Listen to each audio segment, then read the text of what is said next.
The wind was raging, and the sand outside was rattling against the tent. The man looked at Chris's eagle-like gaze and chose to compromise. What you want? It's in the iron box on the table. Bang ding. Barry rummaged around the table, and soon found a crystal tube the size of a matchbox covered with strange patterns. Brother, the thing is here. Brush. Chris's arm was slightly raised, and he was about to smash it on the man's head. Wait, can I say a word? Seeing Chris's movements, the man spoke quickly. You are just refugees, and it is useless to get this cheap. And I am from a company, Egg. Have you heard of it? We control more than 60% of the domestic water market. And we are the largest water seller in the northern wilderness. As long as you are willing to give me back the chip, I can take you into the fortress and give you the identity of a city person. What do you think? Galang. Barry swallowed his saliva when he heard the man's words, and his body trembled a little with excitement.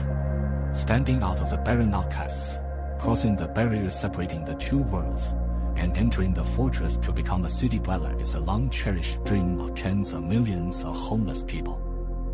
The rumored fortress has an inexhaustible supply of all kinds of resources, as well as an unlimited amount of drinking water, which is 100 tons better than the displaced area. Bang! Chris didn't say a word. His arm fell heavily, and he directly knocked the man unconscious. A few minutes later, the figures of Chris's group of 6 disappeared ghostly into the wind and sand, quickly widening the distance from the camp. When the wind stops, the scattered plants in the desert emit faint fluorescence, and the stars on the ink-stained sky are shining, and the Milky Way can be clearly seen. But the group of people who are running around for a living have no intention of caring about this beautiful scenery that has nothing to do with survival. At the entrance to a mountain cliff, Chris looked at Kevin beside him. Kevin, can you confirm that these people who trade with us are reliable? Don't worry, the person who contacted me this time is my cousin.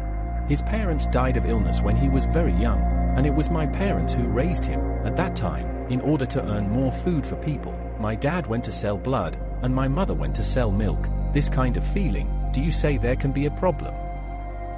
Kevin smiled honestly.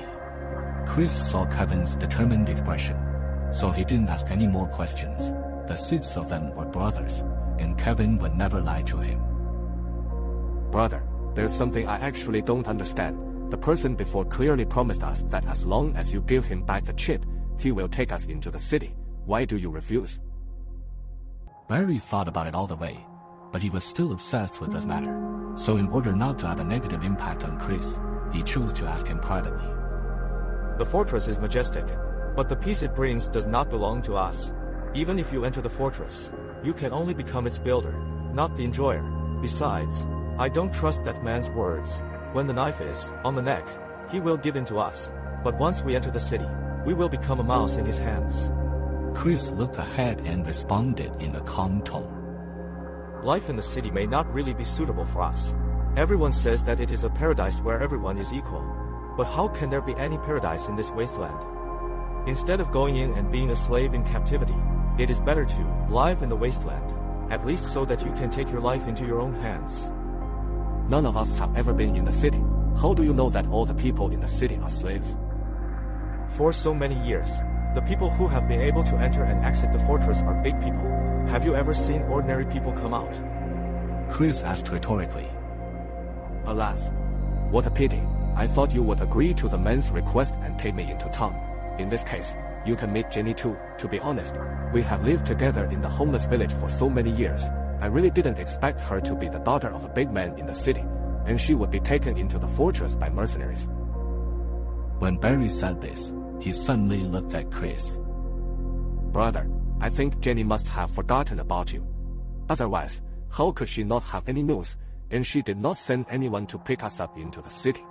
What childhood sweethearts, it's all a lie. Don't talk nonsense. Jenny isn't that kind of person. Chris's face was calm. In this troubled world, many things are involuntary.